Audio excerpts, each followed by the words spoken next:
Okay guys, I'm going to really quickly go through some more trig stuff and hopefully this helps. We'll be referencing this. You have this on a formula sheet. You have tangent is sine over cosine, secant is 1 over cosine, cosecant is 1 over sine, and cotangent is cosine over sine. I apologize if I'm going kind of quickly. My daughter's sleeping and she usually doesn't take that long, so I'm trying to get this done before she finishes. But this is the sine squared plus cosine squared equals 1. 1 plus tangent squared equals secant squared. And 1 plus cotangent squared equals cosecant squared. Those are the Pythagorean identities. Quick side note here, you can manipulate this equation, for instance, by subtracting sine squared from both sides, and you can use cosine squared equals 1 minus sine squared. You can do the same thing with tangent squared by subtracting 1 from both sides, and you get that. And there's many different ways to manipulate this, but we'll be using some of those today as we go. So I'm going to go over some of the problems on the worksheet that I gave you, and we'll kind of go through a brief run through as we go, and hopefully this helps. Very first problem, secant. Your first goal, usually, if there's no squares, which there are no squares here, is to turn everything into terms of sine and cosine. So just by using the formula sheet from before, and I'm telling you, you guys might think this is really tough, but it's just substitution. Secant is 1 over cosine, we make that change. Tangent is sine over cosine, we make that change. Sine we're probably going to leave alone because we want everything in terms of sine and cosine. We'll take care of this part later, but we're going to work on the left side. So now it's just working with fractions. Put it over 1. Do the multiplication first. Sine times sine is going to be sine squared. Cosine times 1 is cosine. So there we have it. And now to add fractions, it's just algebra. Same denominator, you keep it the same. And you write 1 minus sine squared. Still not done yet because we haven't matched that up, but if we go back here, we have cosine squared equals 1 minus sine squared based off of this identity. So we can change that to cosine squared of x over cosine of x, which is one of these cancels one of these or divides it out, and we'll get cosine of x. We want to be 1 over the secant of x. Not quite there, but we do know that secant is 1 over the cosine, therefore 1 over the secant would be the cosine. If you're not sure, we could work the right side down. You make it look like that. 1 over, change the secant to 1 over cosine. And you're going to do copy times, and you're going to flip the denominator. Okay? And you are going to get cosine. So either way, we've matched up these two sides. That's all it is. You just have to get yourself comfortable with doing fractions. And we don't like that, but that's what we have to do. It's fractions and substituting off this list. So please stop panicking and saying you can't do this, because you can do this. It just takes time. And you will fail at a lot of these before you really get the hang of it. You just can't quit. For instance, we'll do this one here. This looks very complicated. Always work on the more challenging side first. So we're going to work on this side. And we're going to try and make it look like that. We talked about secant. We put 1 over cosine. Sine, we're going to leave alone. Our number one goal, I gave you some tips the other day. If you haven't looked at the tips video, you should. But our number one goal is to usually write things in terms of sine and cosine. That usually makes things go the way we want. So if you're not following along, tangent turned into this because of that. Cotangent is the reciprocal of tangent, so sine over cosine. Cotangent would be cosine over sine. So, and now it's just fractions, and if we work on our fractions, we should be able to get that. So I'm going to kind of work over here because I don't have a lot of room here. But 1 times sine, cosine times 1, there's your numerator. You need a common denominator. This is tough. I'm going to change colors here. Cosine sine, that's going to be your denominator.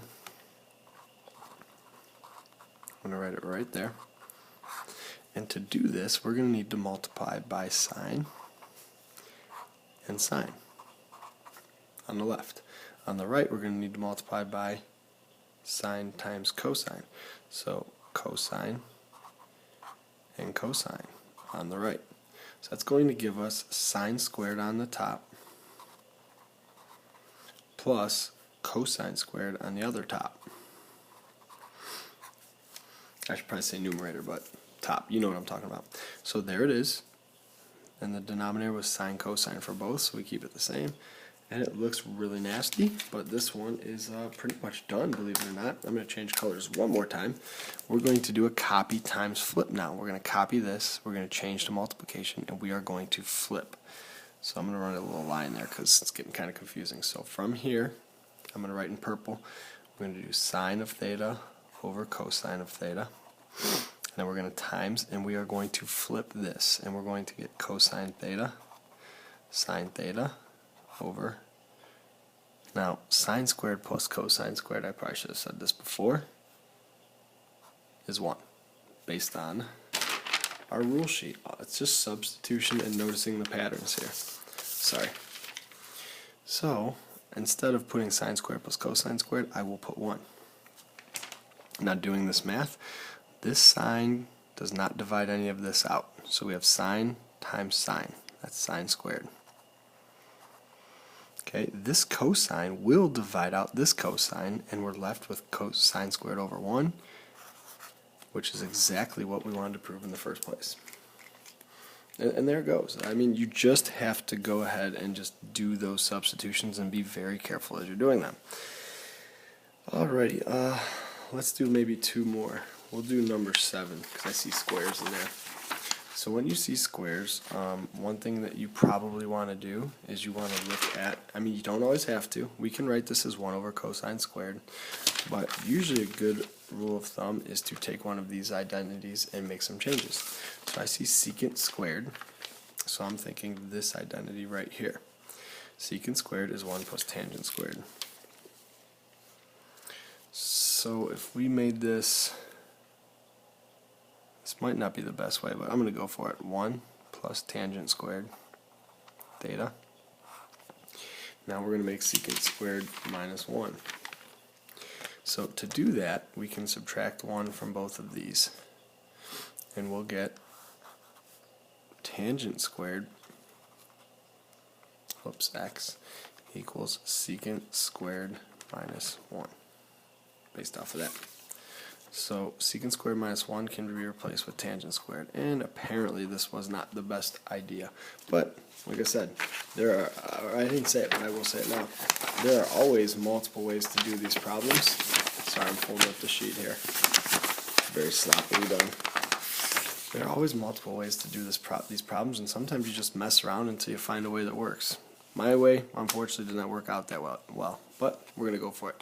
So that didn't work out too great for me, so what I would probably do here is, there's 2 ways I see what to do already, because I'm used to working with this. I can do one of 2 things. I can change the tangent to sine over cosine, and sine over cosine, and put the fractions together, and it's going to work. If you're slick about it, though, 1 plus tangent squared, it's on your rule sheet, it's secant squared. We can make a replacement and make it secant squared of theta over tangent squared of theta. Doesn't look like it helped a lot, but the good news is we don't have any addition or subtraction anymore, and when we're doing fractions like this, it's very simple to divide 2 things like this. So I'm going to move my work over here. Secant on our formula sheet is 1 over cosine. So 1 over cosine squared. Tangent, hopefully we know by now, is sine over cosine. Since it's squared, I have to make those squares. And now you can kind of see we're going to do another copy times flip. We're going to copy times flip. And hopefully you're saying, oh my goodness, this is going to work out great. These cosine squareds will divide out, and we'll be left with 1 over sine squared. And you should know 1 over sine is the same as cosecant, and it's squared, and that's exactly what we wanted to prove. Okay, so I'm going to say that that problem right there is finished, but I do want to make a quick note. I went that way, or I'm sorry, I went from here to here. An alternate route, an alternate thing I could have done here is 1 plus sine squared over cosine squared over sine squared over cosine squared. And I could have manipulated those fractions, put this over 1, combined the things together, did a copy times flip. It would have got me to the same place. I can really quickly just show you the work. I'll do it really small so I can squeeze it in here. But the common denominator would be cosine squared. Sorry, I forgot my theta. This wouldn't change. This would, 1 times cosine squared, so 1 times cosine squared, I'm going to get that. That says cosine squared theta plus sine squared theta. My thetas are getting really ugly because I'm trying to squeeze it all in here. So this numerator would turn into that, because basically what I'm doing is I'm multiplying by cosine squared, cosine squared.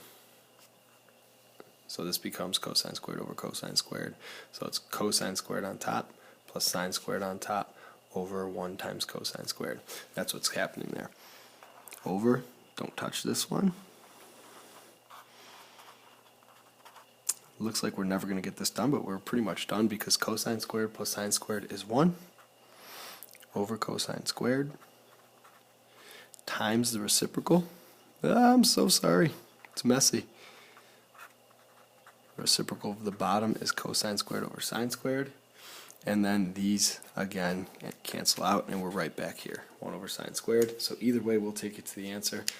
But if you see this, right, 1 plus tangent squared, if you see, actually, secant squared minus 1, changing that to tangent squared and not changing the numerator probably would have been the best way to do this problem. But, you know, like I said, you mess around and you hope for the best. Alright, I probably have time for one more. If I go quickly, I'm going to turn to the... Oh, never mind, I have the same side twice. Well, let's finish out the left side. Why not? So looking at this one here, so I'm going to change colors. I got to do this in about 2 minutes and 10 seconds, which I totally can. Cosine squared, sine squared. I want to make it look like that. Well, based on our rules, we have sine squared plus cosine squared equals 1. Manipulating that means that I can change cosine squared into 1 minus sine squared. I'm going to leave this one alone. I'm not touching that over. Oh, and I'm pretty much done. Putting these together, the 1 stays the same. Negative sine squared minus sine squared is negative 2 sine squared of y, which is exactly what I wanted. It's proved. And we're done.